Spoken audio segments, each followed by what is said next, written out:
طرح سے ہم نے پہلے تذکرہ کیا تھا اور اپنے تجزیہ کاروں سے بھی پوچھنے کی کوشش کی تھی کہ یہ جو بارٹر ٹریڈ ہے یہ اس سے کیا فوائد ہو سکتے ہیں، اور خاص طور پر ایران کے ساتھ جو کیا جائے گا. اب ایران ان ملکوں میں شامل ہے، بلکہ وہ واحد ملک ہم کہہ سکتے ہیں کہ جس کے اوپر بہت زیادہ سینکشنز رہیں امریکہ کی جانب سے، اور ظاہر ہے کہ امریکہ کی سینکشنز ہوں گی تو باقی سب کی ہوں گی. تو سعودیہ ایران کے تعلقات بحال ہو گئے. اس کے بعد جناب ایران نے اس عرصے میں کیا کیا کہ اس نے خود انحصاری کی طرف قدم بڑھانا شروع کیے، اور پھر یہ ہے کہ وہ بڑی مشکل سے مینج کر کے اپنے آپ کو انہوں نے اس قابل کیا کہ وہ چیزیں مینج کریں. اب یہ ہے کہ جو بارٹر ٹریڈ ہوگا اس میں پیداواری لاگت میں کمی آ سکے گی، اور پھر کروڈ آئل سمیت دیگر یعنی مال کے بدلے مال لیا جائے گا. مال کے بدلے. اشفاق ایسا کر سکتے ہیں آپ مجھ سے ایکسچینج کر سکتے ہیں؟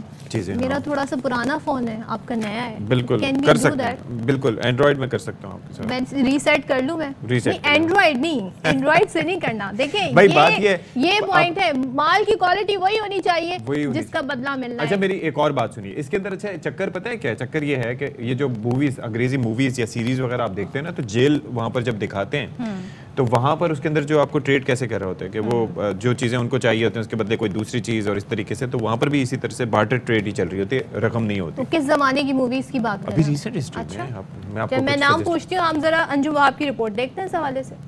ایک بڑا سوال یہاں پر اہم ہے کہ یہ ایک اچھی پیش رفت ہو سکتی ہے، لیکن اس کا کنٹریبیوشن ہماری اکانومی کو استحکام دینے کے لیے کتنا ہوگا، کتنا اہم ہوگا، اور کس طریقہ کار کے تحت یہ بارٹر. اور یہ پہلے تو یہ طریقہ کار ہوگا کیا، اس پہ امپلیمنٹیشن کیسے ہوگا، اس پر بات کریں گے. ہمارے ساتھ موجود ہیں سابق صدر ایف پی سی سی آئی زبیر طفیل صاحب. زبیر طفیل صاحب بہت شکریہ، آپ نے ہمارے لیے وقت نکالا. پہلی کوئی چیز آتی ہے نا، وہ کہتے ہیں کہ بڑی اس کے اندر خوشائند ہوتی ہے، لیکن the devil lies in the details. یہ روپیہ یا پھر کوئی بھی کرنسی، ڈالر، یورو یا برطانوی پاؤنڈ، یہ ظاہر ہے کہ ان کی ایک ویلیو ہے، ایک مستحکم ویلیو ہے. آپ دیکھتے ہیں اور اس کے بعد آپ کہتے ہیں کہ اس کے توسط سے ہو سکتا ہے.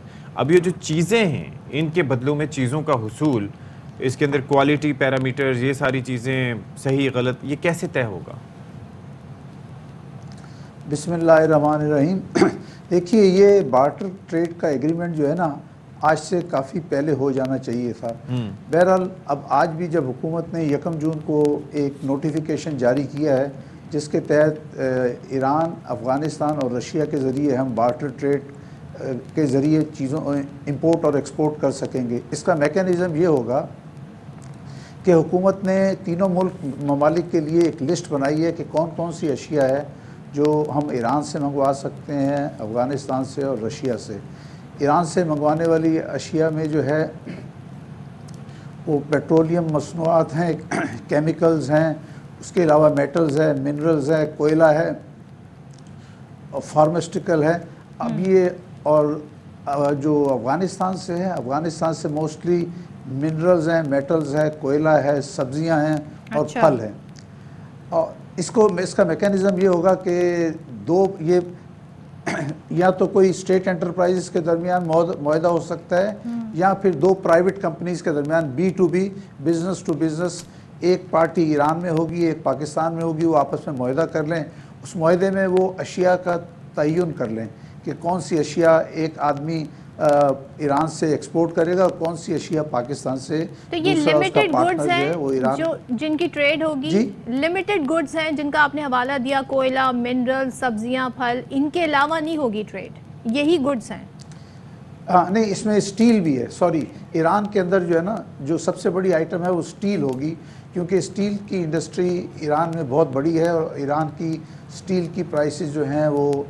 تو اس کا مطلب یہ ہے کہ کنسٹرکشن کاسٹ جو ہے وہ کافی کم ہو سکتی ہے اگر کوئی چاہے تو.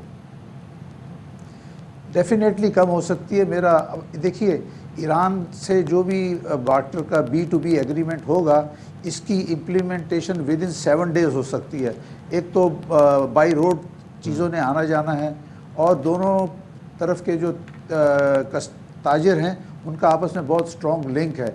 اگرچہ تجارت نہیں ہو رہی تھی، لیکن یہ جیسے سٹارٹ کرے گے 1 ہفتے کے اندر وہاں سے چیزیں ادھر آنا شروع ہو جائیں گی، اور اسی طرح پاکستان سے بھی 1 ہفتے یا 15 دن کے اندر گڈز جو ہیں زبیر صاحب مجھے یہ بتائیں، آپ نے ٹائم ڈیوریشن بھی بتا دی، لیکن کیا یہ یہاں جو بیٹھا کنزیومر ہے اس کو یہ پاکستانی روپے کے لحاظ سے بات کریں، یہ کاسٹلی پڑے گا یا یہ اس کے لیے بچت کا سبب بنے گا؟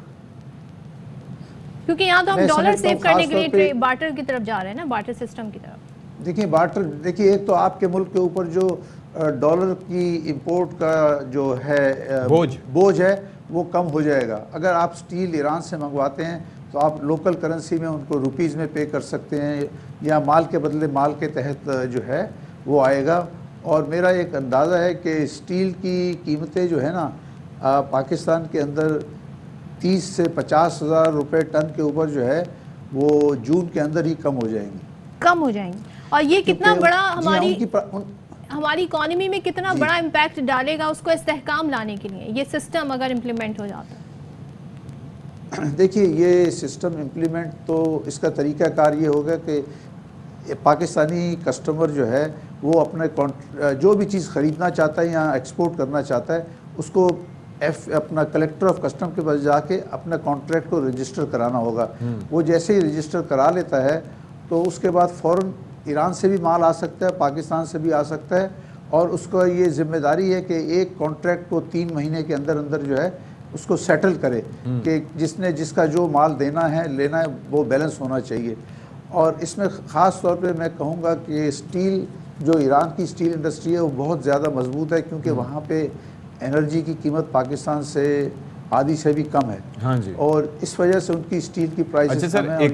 ایک اور چیز زبیر صاحب یہ فرمائیے گا کہ آپ کو پتہ ہے کہ وہاں پر ہمارے جو یہ سرحدوں پر غیر قانونی طریقے سے کافی یہ آلریڈی پہلے سے چل رہا تھا، تو ایک تو وہ مافیا کتنا رکاوٹ اس میں بن سکتا ہے.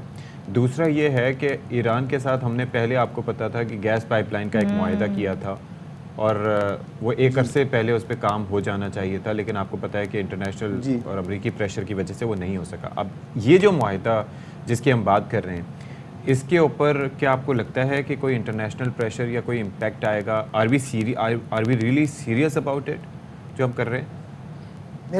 میرا خیال ہے کہ اس کے اوپر بارڈر ٹریڈ کے اوپر جو ہے وہ کوئی دباؤ نہ ہے اور نہ مجھے نظر آتا ہے کہ ہوگا.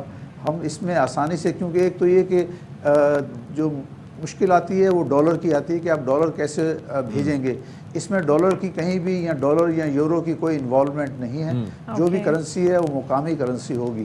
اور آپ نے کہا کہ ایک جو بارڈر سے ٹریڈ ہوتی تھی وہ بڑے پیمانے پہ پہلے اسمگلنگ ہوتی تھی. جب وہ اس لیے ہوتی تھی کہ جب ایران سے امپورٹ الاؤ نہیں تھی تو لازمی ہے کہ جو تاجر ہوتے ہیں وہ اپنا کوئی نہ کوئی راستہ تلاش کر لیتے ہیں.